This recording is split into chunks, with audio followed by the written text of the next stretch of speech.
안녕 한빛. 안녕하세요. 오늘은 병원에서 정말 자주 듣는 질문 하나를 얘기해 보려고 해요. 바로 다낭성 난소증후군, 흔히 다낭성이라고 부르는 이야기입니다. 사실 병원에서 이런 얘기 정말 많이 나오거든요. 초음파 봤는데 다낭성 같대요.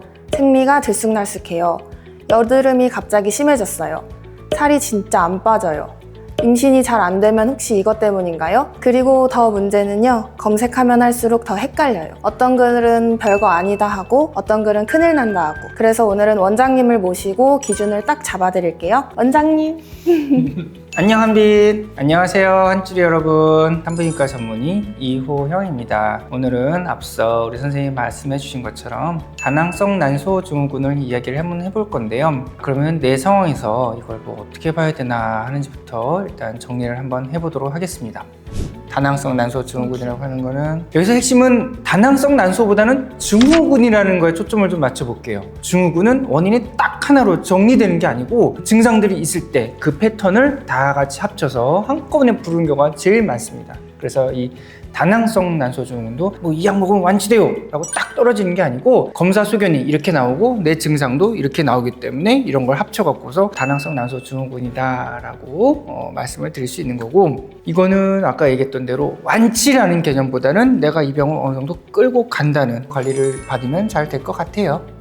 원장님, 그러면 이 다낭성도 진단 기준이 있잖아요. 내 상태를 어떻게 진단을 하면 좋을까요? 이 크게 세 가지를 봐요. 세 가지 중에서 딱 두 개만 기억할게요. 어떤 게 있냐면은, 먼저 처음에 오시는 분들이 생리가 없어요, 생리가 굉장히 불규칙해요 라고 오시는 분들이 많이 있어요. 초경 때부터 뭐 생리가 굉장히 불규칙했어요, 뭐 1년에 뭐 두세 번밖에 안 해요 라고 하시는 분들도 있고, 근데 1년에 뭐 우리가 12달 중에서 8번 미만이고, 그래서 이제 생리가 굉장히 불규칙하게 있다, 그럼 이건 뭐 불규칙 월경이 좀 있을 수 있고, 두 번째는 남성 호르몬이 조금 높아진 경우가 있어요. 남성 호르몬 높아진 경우는 나 남자야? 가 아니고, 이제 어떤 여성분들 보면은 이렇게 코 밑에 수염도 검은 털 나 있는 분들도 있고, 아니면은 회음부 쪽이라 그럴까, 배 쪽에도 털이 좀 많은 분들이 많이 있어요. 다모증이라고 얘기를 하는데, 그 우리 남성 호르몬이 조금 많다. 그리고 이제 여드름도 조금 심한 분들도 있는데, 초음파를 봤을 때 초음파에서 이제 난소 쪽에 구멍이 뻥뻥뻥 뚫린 것처럼 그런 낭족이라고 하잖아요. 그런 난포들이 이렇게 드글드글하게 보이면은 다낭성 난소입니다 라고 우리는 얘기를 하는데, 초음파 판정을 딱 보고 이거 다낭성 난소네요 라고 말씀하기는 조금 좀 어렵다는 거죠. 그래서 전체적으로 다 같이 그런 임상 증상들도 봐야 되고, 피검사 같은 것도 한번 해서 전신적인 이런 임상 증상을 보이는 걸 우리가 다낭성 난소증후군이라고 얘기를 합니다.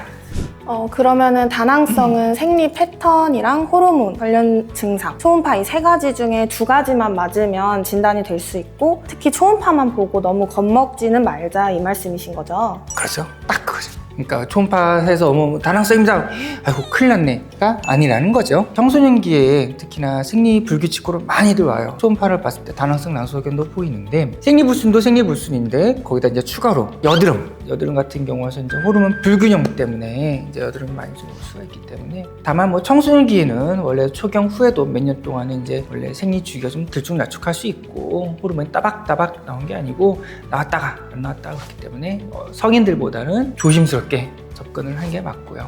그리고 원장님, 20대에서 40대는 이제 상담할 때도 갈리죠. 임신 계획이 있는지 없는지에 따라서 상담 내용이 좀 달라지는 것 같은데 혹시 맞나요? 그렇죠. 임신 계획을 하고 있냐, 아니면 난 당분간 아직 계획이 없냐에 따라 목표가 조금 치료가 좀 달라질 수가 있어요. 그래서 임신을 원하는 경우에서 일단 말씀드리면은, 나는 생리가 굉장히 불규칙하게 나오기 때문에 뭐 도대체 언제 배란이 되는지 사실 알기가 어렵거든. 그러니까 그 배란 유도를 우리가 좀 생각을 해봐야 돼요. 배란 유도를 하는데, 그때 이제 열심히 오셔갖고 배란 초음파도 보고 필요하다 그러면은 그때 가서는 이제 뭐 배란 유도하는 약을 먹기도 해요. 다낭성 난소가 있기 때문에 아이고 이거 불임이에요는 아니고, 하지만 불임의 원인을 찾다 보면은 이런 식으로 배란이 되는 시기가 조금 알기 어렵기 때문에 한 가지 원인이 될 수가 있죠. 그래서 다낭성은 또 난포가 많은 경우가 많기 때문에 치료 반응이 굉장히 좋은 경우도 많이 있어요. 다낭성 난소니까 나 불임이다는 아니라는 거죠. 그리고 임신을 원하지 않는다 그러면은 이제 이 목표는 자궁 내막을 보호해야 돼요. 왜냐면 다낭성 난소 소견에서 흔히 보이는 소견이 에스트로겐이라는 호르몬이 좀 많이 좀 올라가 있어. 이게 올라가 있다 보면은 자궁 내막이 증식을 조금 유도를 하는데, 그 자궁 내막이 증식이라는 게 자궁 내막이 좀 두꺼워진다는 거죠. 자궁 내막이 두꺼워지다 보면은 아무래도 조금 자궁 내막에 안 좋은 영향을 미칠 수 있기 때문에 프로게스테론 같은 성분을 좀 투여함으로써 생리를 따박따박하고 아니면 피임약 같은 걸 먹어줘서 생리를 유도를 하는 게 좀 좋지 않겠냐 하는 게 일반적인 학회의 의견이에요. 그래서 이제 아까 얘기했던 임신이 계획하고 있냐 아니면 계획하지 않냐에 따라서 치료 목표가 조금 좀 달라지죠. 그리고 한 가지 더. 그러다 보니까 이제 그 여성 호르몬 같은 경우에는 우리 피하 지방에서 좀 바뀐단 말이죠. 피하 지방에서 바뀌다 보니까 살을 빼는 게 좋아요. 진료실에서 도저히 이 얘기는 못하겠어요, 내가 솔직히. 왜냐면 굉장히 민감한 예민한 문제고, 그러다 보니까 살을 좀 빼세요라고 말씀드리는데 사실 결코 쉽지가 않죠. 어려워요. 그치? 나 같아도 뭐 살 빨리 빼는 방법 알았으면은 지금쯤 이런 건물을 한 3-4개쯤 갖고 있었을 텐데. 하여튼 그래서 방금 얘기했던 대로 그런 대사적인 문제가 또 있을 수 있기 때문에 살을 조금 빼는 게 좀 좋을 것 같습니다.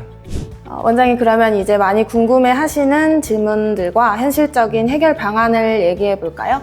이거는 실제 환자분들께서 그럼 저는 뭘 해야 돼요? 약을 평생 먹어야 해요? 아니면은 검사는 뭘 해야 하는지 많이들 물어보시는데, 그러면 이제 아까 얘기했던 대로 먼저 체중 관리 한 5%에서 10% 정도만 체중을 뺀다고 그러면은 이게 이제 정상적으로 좀 돌아올 수도 있고, 또 임신이 잘 안 된다 그런 분들 같은 경우에도 조금 체중을 좀 빼시라 그러면은 배란도 잘 되고, 그러다 보니까 임신이 잘 되는 경우도 또 많이 있긴 있어요. 그래서 이제 대사적인 문제적으로서는 이제 그런 쪽으로 생각하시면 되고, 그리고 이제 임신을 원한다 그런 분들 같은 경우에는 오셔서 이제 배란 초음파도 보면서 아니면은 뭐 배란 유도제 같은 걸 먹는 방법도 있고, 그렇지가 않고 난 생리 주기 굉장히 불규칙한데 이거 너무 싫고 그래요. 그런 분들 같은 경우는 우리가 이제 피임약 같은 걸 좀 먹기도 해요.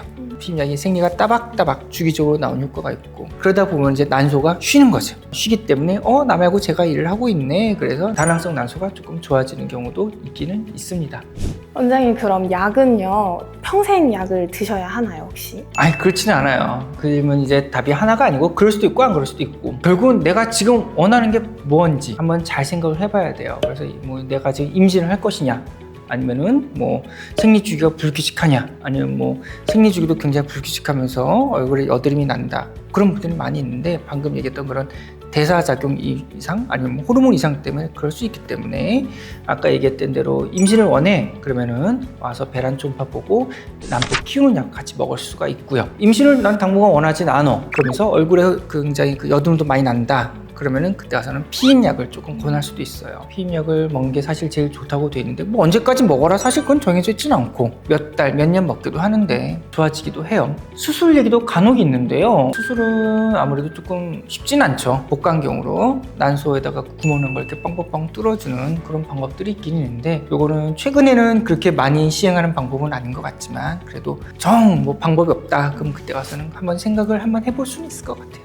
검사 과정 안에 당 검사가 포함되는 경우가 있잖아요. 환자분들이 제일 많이 물어보세요. 이게 그냥 피검사로는 안 되고 왜 굳이 이 과정을 거쳐야 하는지, 혹시 원장님께서 그 필요한 이유만 딱 설명해 주실 수 있으실까요? 아까 얘기했던 대로 다낭성 난소는 전반적인 대사 증후군이기 때문에 이게 말하자면 인슐린 레벨이 올라가요. 이게 왜 올라가냐? 저항을 한단 말이지.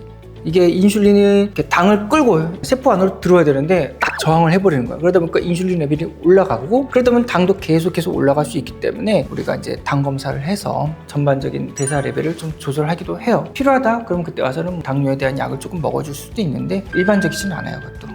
그 외에 다른 원인으로서는 아까 얘기했던 대로 호르몬이 불균형이 왔기 때문에, 전반적인 여성 호르몬이 하나만 나오는 게 아니잖아. 황체 호르몬, 뭐 에스트로겐, 프로게스테론 어쩌고저쩌고 많이 나오기 때문에 그 호르몬이 전반적으로 불균형이 와서 그런 거기 때문에 호르몬 검사도 같이 한번 해보는 것도 좀 좋을 것 같아요.